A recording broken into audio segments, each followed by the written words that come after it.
Hey everyone, this is Dr. Erin, one of the good doctors of Abbey Research, and I'm here with this edition of Abbey Research Reads to talk about the book by Brittney Cooper, Eloquent Rage, A Black Feminist Discovers Her Superpower.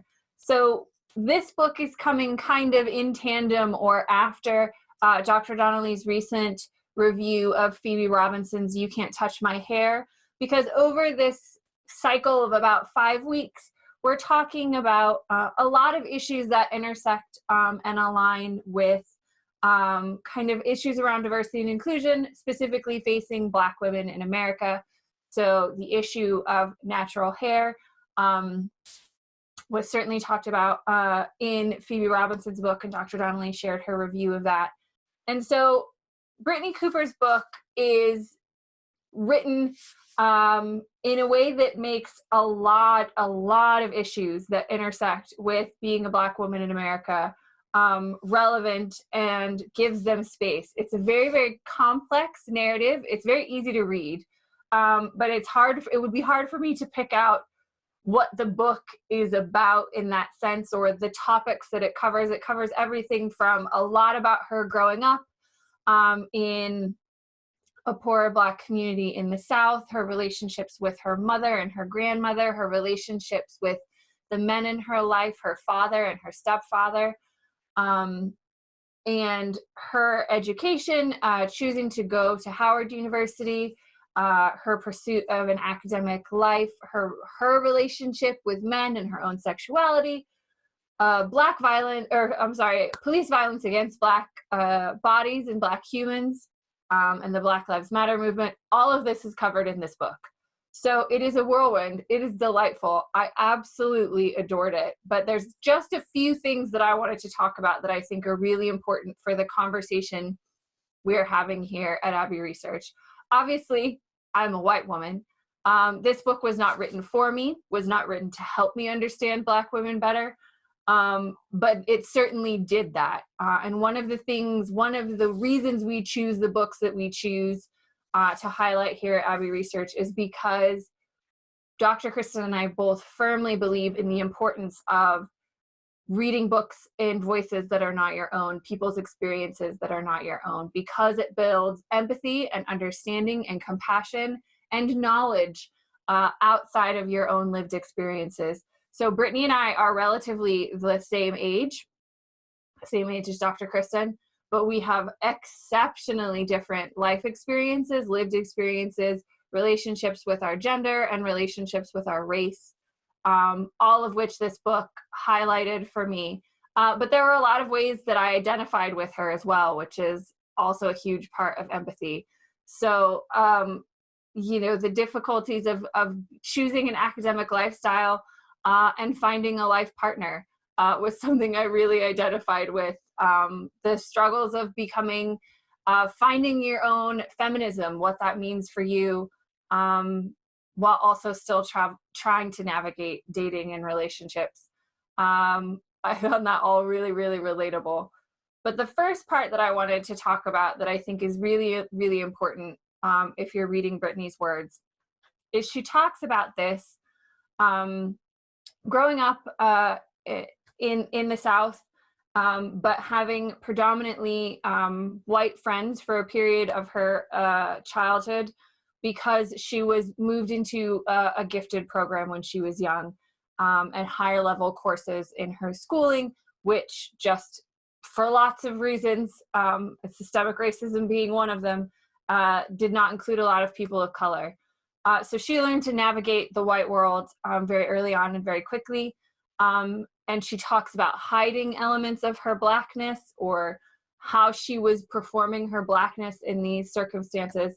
And she talks about the fact that the white girls she was friends with never had to be aware of their race, never had to be aware of their whiteness, how it was structuring their lives, how they were benefiting from that whiteness in the South in America, anywhere in America, really.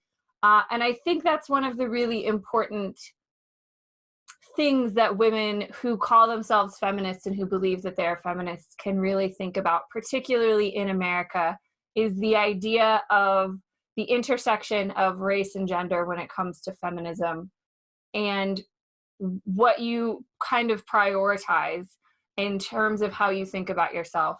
And we tend not to think about racism and whiteness in a lot of white circles, and particularly a lot of white feminist circles. So Brittney's words on that were really important. Even to talk about, relating it to the Women's March and a lot of white feminists' feelings and actions following the election in 2016. So I thought that was really important. I came to my feminism much later in my life, when I had the great privilege of going to grad school, which affords you a lot of time and space to talk about these issues and to try and understand them better and where you fit within them. But I went to I attended a graduate school in a very, very white part of the world. So I was not engaging intersectionally with my feminism as I was coming to grips with it. Since I've moved back to America, that is certainly something I have attempted to adjust, to recognize where my whiteness intersects with my feminism, and to learn from feminists of other colors. So to learn from Indigenous feminists and Black feminists and Latina feminists, how their experiences of their feminism is different because of their race. Which brings me to my second point that's very important in this book, the concept of intersectionality, which I have used already in this review, but is really, really important. We talk about it a lot here at Abbey Research. If you want to learn more about it, you can find lots of information online. It was a theory first proposed by Kimberly Crenshaw, an academic in the late 1980s, specifically talking about Black women and feminism and gender politics and gender dynamics. But a lot of people have expanded on that to look at intersectionality as a way to understand who we are as people, our different identities that we have as women or men or transgender people or non-binary people, or Black or white or Latina or Hispanic or Asian American, however you consider yourself, straight or gay or bisexual or gender fluid, all of these parts of ourselves, our age, our socioeconomic background, our level of ability, impact the way we see the world and the way we form ideas around really big concepts. So she talks about the importance of intersectionality in understanding a lot of issues. Really, it's really useful for understanding a lot of issues around discrimination and harassment.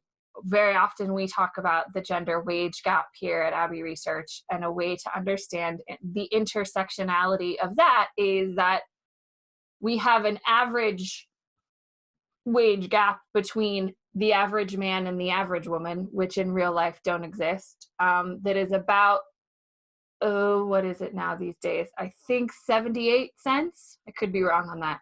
So for every dollar that the average man makes, the average woman makes 78 cents. But if you break that down on racial or ethnic lines, it becomes very, very different. So Asian women make more than white women, but white women make more than Black women, Latina women, Indigenous women, disabled women, all the way down that spectrum. So the concept of intersectionality is one that we talk about a lot, one that we feel like everybody needs to understand, and Brittney does a great job of talking about it.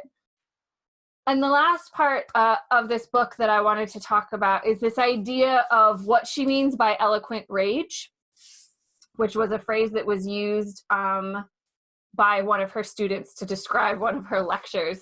And the thesis of this book is that as a Black feminist, capital B, capital F, as she says, she has a lot of rage about systemic inequality, racism, discrimination, poverty, slavery, rhetoric, white supremacy, the patriarchy, homophobia, all of these ills that we are still struggling with the legacy of and still struggling with dismantling as a feminist agenda.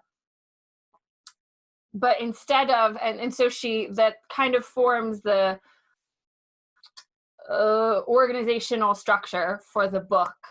And she talks about how eloquent rage is individual in her case. And so she sees collective action as orchestrated fury, which I love, just the visual sentiment behind that. And she talks a lot about the Black Lives Matter movement as a movement of orchestrated fury that was entirely organized at first by Black women.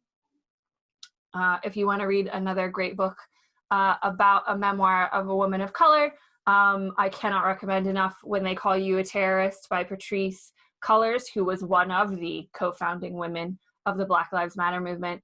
But the point that Brittney gets to at the end of the book, which I think is really wonderful, is that eloquent rage, our eloquent rage about whatever we see in our society that is unjust and unfair and something that we want to change, doesn't mean that we should dismantle it, just destroy it. Eloquent rage is not destructive, it is constructive, because we take that passion and that energy that we have for whatever we want to change in the world, and we use it.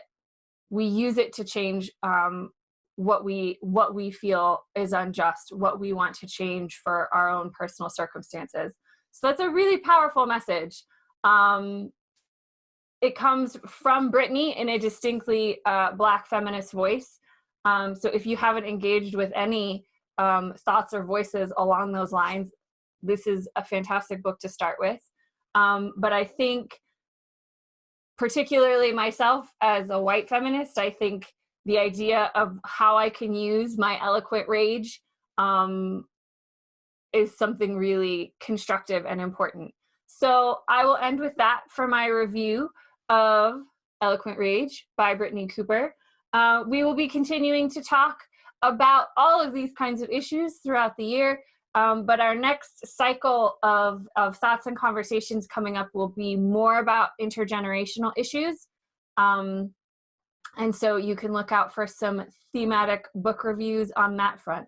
But that's everything I have for this edition of Abbey Research Reads. I'm Dr. Erin, and we'll see you guys next time.